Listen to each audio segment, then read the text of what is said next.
welcome to TjofGaming. This is TjofSM playing Legend of Keepers. Today we're talking about setting up your monster rooms. So I'm going to set up one monster room and show you how to work it. First off, you have to check the hero's attacks, and this thug is doing nature damage to the frontliner. The exile does air damage to the backline, and apprentice fire damage to the frontliner. So we have to find a monster that can take nature damage and fire damage.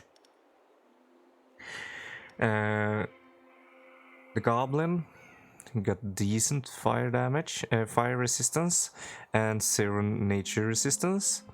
The orc got minus 50 fire resistance and plus 50 nature resistance. That means he will take 1.5 fire damage from the apprentice and 0.5 nature damage from the thug. The Yeti, bad nature, bad fire resistance. Skeleton Archer got good nature resistance and fire resistance, and the Skeleton Dog, negative fire and nature resistance. So the logical thing would be to set up the Skeleton Archer on the front line because he got a positive fire and nature resistance, but he will receive two damaging strikes, and his health can place him. His health is 45, so he will die in one turn. So I will not use this guy. Even though the orc got negative fire resistance, he's got a lot of HP, and the most damage on the front line will be from nature damage. The apprentice only got 28 fire damage right there. So this is the one we have to be most careful about. So the orc will be on the front line. Then we have to think about exile. He got 45 air damage. The only two that got positive air resistance is the Skeleton Archer and the Yeti.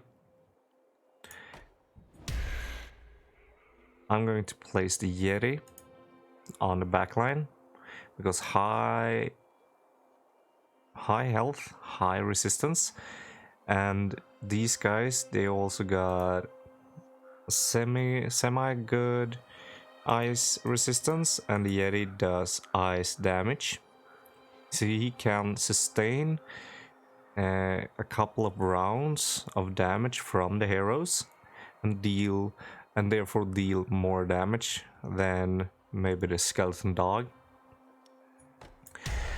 And then we'll have the Skeleton Archer on the center spot, just because somewhat good nature resistance on the two in front, the frontliner and the center position.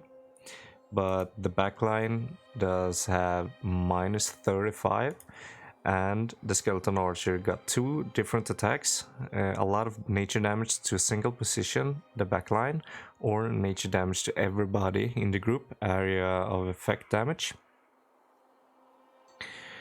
So next up we got a trap room. The circular saw, I'm going to go for damage to the circular saw. Does physical damage and some bleeding damage, and bleeding dots deal physical damage. So I'm targeting their physical resistance in this room, and that's his spell room. More to that when we get to the fight.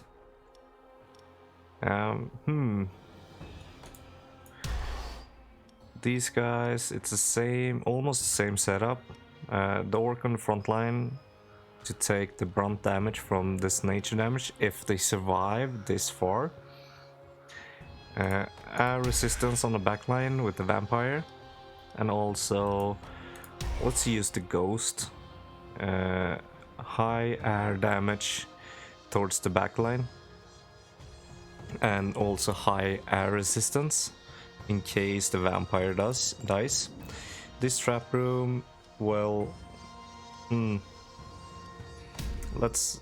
I do not have a decent trap for this room, and that's the master room. And the master got some spells as well. As you can see, a lot of damage to the frontliner.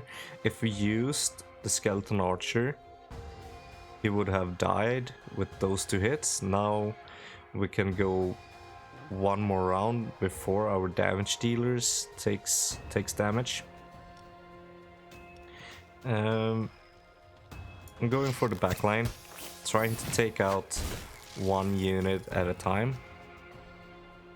Same with this guy towards the backline.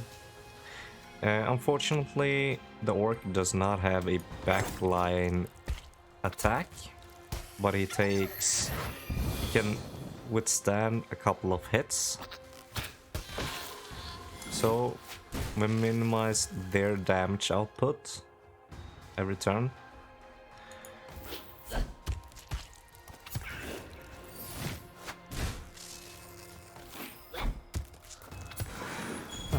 Looking at the damage from the first monster room, we did a lot of damage. We took 1 guy out, and these guys are below 50%, so that's a great first monster room. This is a spell room. Always in a dungeon there is a spell room. Later with another monster, for example the enchanters, you will have 2 spell rooms, but with the slave master or slave holder you only got 1. So now you can choose between doing the burning whip that will kill this thug. You can see the skull, it will kill the thug. You can also enrage the next monster room. That means these guys, they will deal more damage. Or you can go for morale damage. It's the purple bar below the hero's health bar. I'm going to choose to kill him, and then try to just kill this guy as fast as possible with every attack.